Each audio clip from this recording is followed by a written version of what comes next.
Still wasting time with paintings? Michael's voice dripped with disdain as he surveyed my studio apartment, his expensive Italian shoes looking out of place among my scattered art supplies. Look at you, Sophie, 30 years old and living like a college student.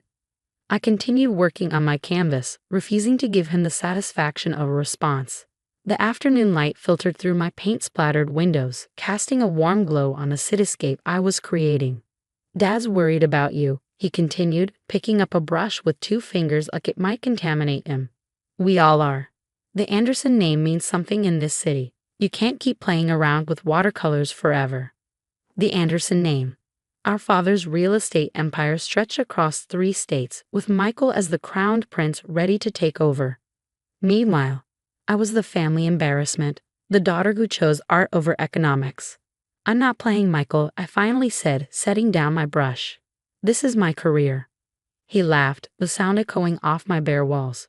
Career? You haven't sold a piece in months. Even that little gallery in Brooklyn dropped you. The reminder stung.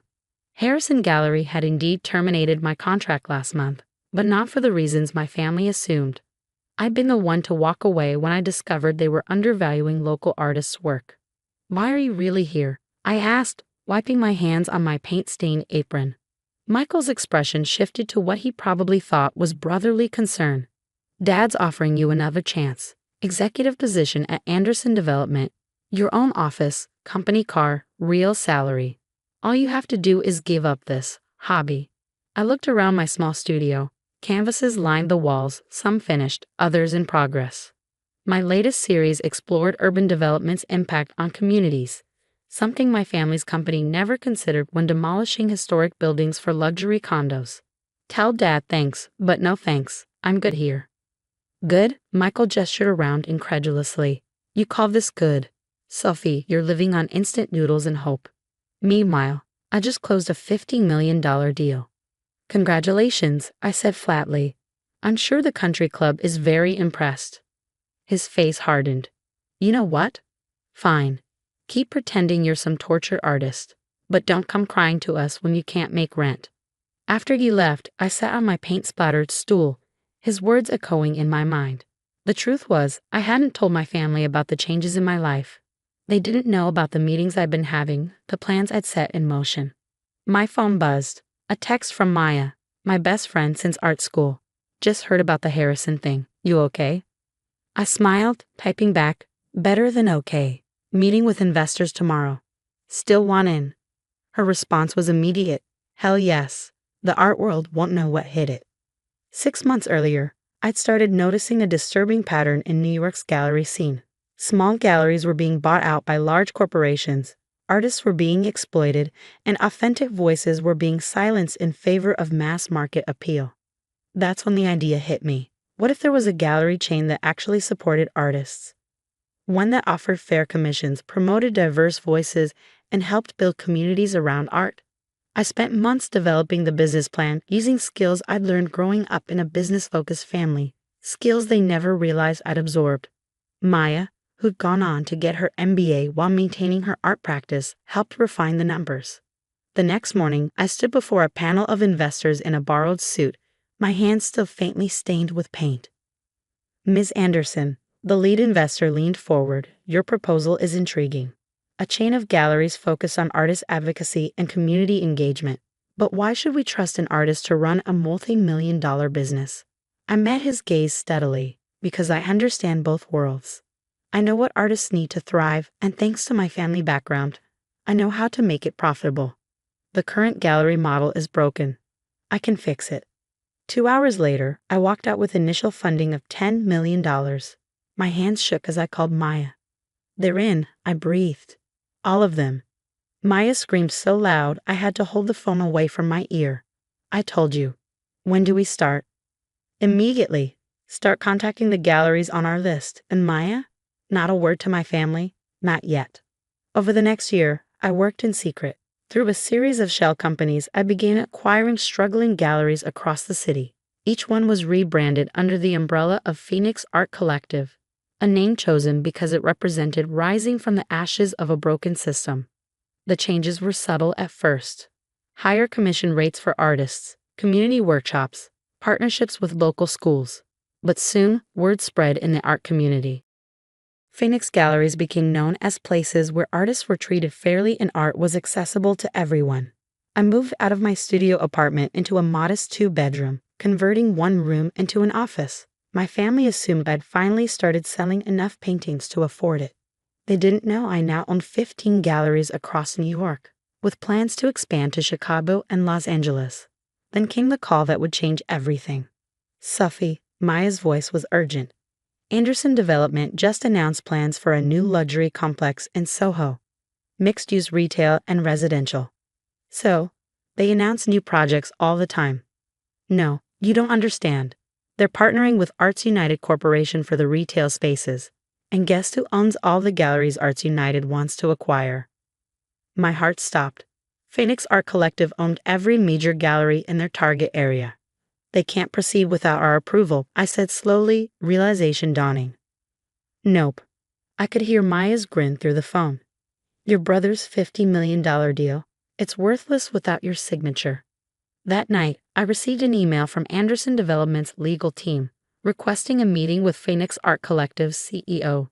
They didn't know that the mysterious owner they needed to negotiate with was the same person they'd dismissed as a failed artist. I poured myself a glass of wine, studying the email. After years of condescension and dismissal, my family was about to discover exactly what I built while they were busy mocking my choices. The meeting was scheduled for next week. I had 7 days to prepare for the moment my family would realize that the daughter they'd written off as a dreamer now held the key to their biggest deal of the year. I picked up my phone to text Maya, "Clear your schedule. It's time for the Andersons to meet Phoenix." The Anderson Development Conference Room hadn't changed in the 10 years since I'd last been there. The same mahogany table dominated the space. The same Manhattan skyline stretched beyond floor-to-ceiling windows. Only now, I wasn't here as the disappointing daughter. Maya sat beside me, tablet in hand, professional in her tailored suit. We'd arrived early, waiting for the Anderson team to make their entrance. "Nervous?" she whispered. "Oddly calm," I replied, straightening the portfolio before me. Like everything's finally falling into place. The door burst open. Michael strode in first, followed by our father and their legal team. They faltered slightly seeing me there. "Sophie," Michael's forehead creased. "What are you doing here? This is a private meeting."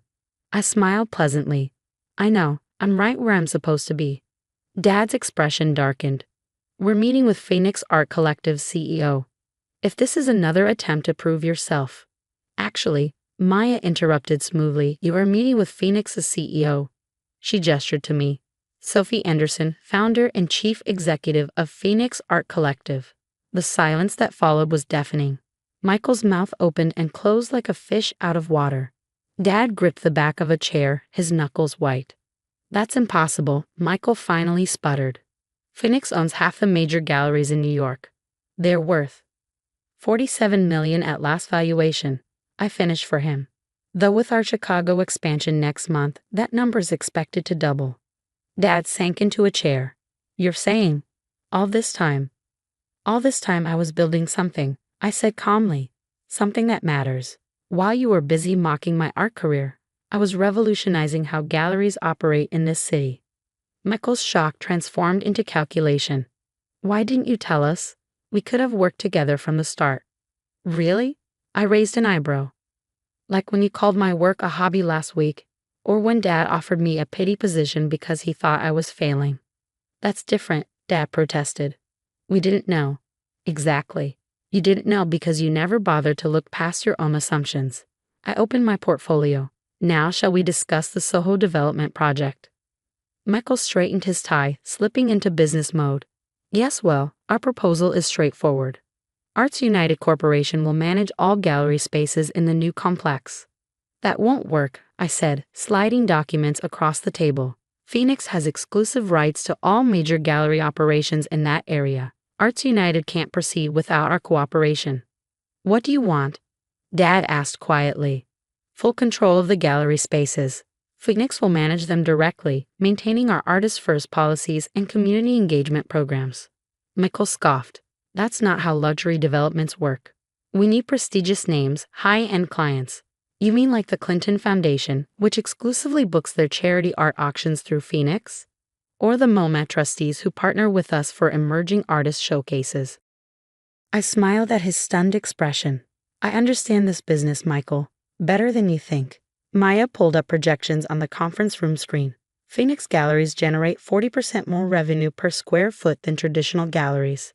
Our community programs drive consistent foot traffic, and our artist-friendly policies attract top talent. Dad studied the numbers, his expression unreadable. And if we refuse, then you lose the Arts United partnership and the Soho project falls apart. Your choice. Hours later, I sat in my office, my real office, on the top floor of Phoenix's headquarters. The contract was signed. Anderson Development would get their luxury complex, and Phoenix would expand its mission to support artists and communities. My phone buzzed with a text from Michael. We should have dinner. Talk about old times. Another from Dad. I was wrong. Your mother would have been proud. I set the phone aside without responding. Through my window, I could see the lights of the city coming on, including a warm glow from several Phoenix galleries where evening art classes would be starting. Maya appeared in my doorway. Your brother's been calling me. Wants to know if he'll come to family dinner on Sunday. What did you tell him? That you're busy teaching an art class to underprivileged kids. She grinned. The CEO stuff is just your side hustle. I laughed, then grew serious. Do you think I'm being too hard on them? They're trying to jump on your success train after spending years at the station mocking your tickets. Maya sat down across from me. You don't owe them instant forgiveness. She was right. Maybe someday I'd be ready for family dinners and holiday gatherings. Maybe someday they truly understand that success isn't just about profit margins and prestigious names. But for now, I had a different family, the artists who found homes in our galleries, the communities we supported, the students who discovered their creativity in our workshops. I built something meaningful, something that would last. My phone buzzed again. A photo from one of our galleries, a young artist selling her first painting, her face glowing with joy. This was why I created Phoenix. Not to prove my family wrong, but to prove that art could thrive when given the right support. I picked up my brushes from my desk drawer. Even as CEO, I still painted every day, usually late at night when the office was quiet. Tonight's canvas waited on an easel by the window, a piece about transformation, about rising above others' expectations. A text from Maya. You showed them what a failed artist can do. I smiled, mixing colors on my palette. Success, I'd learned, wasn't about proving others wrong. It was about proving yourself right. As I began to paint, I thought about the long journey from that small studio apartment to this moment. My family had wanted me to give up art for business, never realizing I could excel at both. They'd seen art as a hobby, while I'd seen it as a revolution waiting to happen. Tomorrow, I would review expansion plans, meet with artists, and continue building the company that was changing the art world. But tonight, I was just an artist with a canvas, creating something new. And that despite what my family had always thought was worth everything.